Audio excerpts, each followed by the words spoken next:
Mas, apa bedanya depresiasi dengan devaluasi? Nah, ini dia nih, paling males kalau baru masuk kerja sudah diganggu dengan WA yang masuk dari seorang politikus senior sebuah partai. Pasti dia mau cari bahan pembanding tentang ekonomi negara saat ini dari sisi yang paling kritis. Ya ketemulah orang geblek seperti saya ini. Maklum, beliau adalah dari partai pendukung pemerintah yang seakan pendapat saya selalu melawan pemerintah. Padahal niat saya, kalau bahaya dan ada solusi lain yang lebih baik, ya saya kasih tahu. Kan pejabat juga saudara sebangsa dan setanah air, wajib memberitahu hal yang benar. No hard feeling kok, asli. Ini bikin saya males kalau ada sesuatu yang berhubungan dengan politik. Dalam hati, dengan terbatasnya likuiditas perbankan di Indonesia, dengan tidak adanya kredit baru yang signifikan, dengan harga telur yang naik, dengan harga ayam yang naik, dan berbagai macam kebutuhan pangan bergerak naik, bahkan subsidi pemerintah naik demi menahan harga listrik dan BBM untuk tidak naik. Terus saya mau menjawab apa? Mengatakan sesungguhnya atau bilang pura-pura bagus ekonomi Indonesia? Dia pasti memerlukan data saya yang nakal dan dia akan carikan jawabannya. Kalau nggak tahu info, pasti terkaget-kaget dia dengan komen si Sontoloyo. Jadi ada baiknya dia tahu lebih dulu apa isi pikirannya si Sontoloyo ini. Itu pikiran kotor saya yang berprasangka buruk terhadap dia. Saya menjawab singkat, depresiasi adalah strategi keuangan untuk meningkatkan daya saing ekspor produk nasional. Demikian saya jawab singkat. Lalu dia bertanya lagi, artinya depresiasi itu by design ya? Artinya depresiasi itu dengan sengaja dan dikendalikan? Ya iyalah, kecuali negara yang nggak paham ekonomi, nggak paham dengan geoekonomi dunia, nggak baca pasar pergerakan harga dunia, selalu tergopoh-gopoh dengan kondisi luar negara. Depresiasi itu bagian dari strategi negara, bukan korban kebijakan negara lain. Seperti misalnya Cina saat ini mendepresiasi uangnya menghadapi tarif impor tinggi Amerika. Itu depresiasinya adalah strategi negara. Misalnya yang lain lagi, Amerika menurunkan atau mendepresiasi dolar dari tahun 77 hingga tahun 81 hingga 50% nilai dolar turun untuk meningkatkan ekspor Amerika dan menahan produk impor barang dari Jepang. Demikian saya menulis di WA sedikit panjang. Kalau di Indonesia di tahun 72 kan 1 dolar 325 rupiah. Sekarang 2019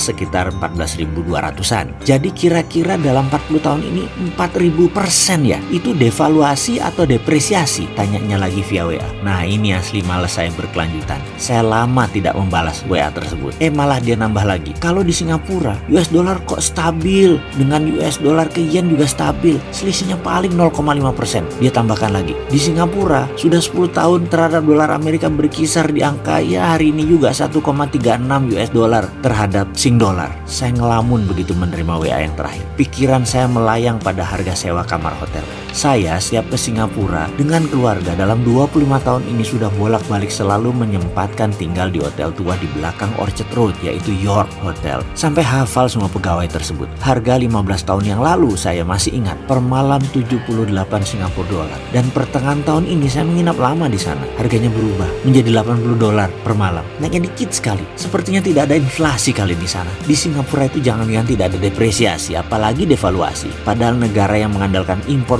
pangan hingga 90% dan hidup tergantung produksi luar negaranya. Kok bisa ya stabil mata uangnya dan keadaan ekonominya? Dan saya pun lupa menjawab WA tersebut. Bodo amat, mau ngeteh dulu ya.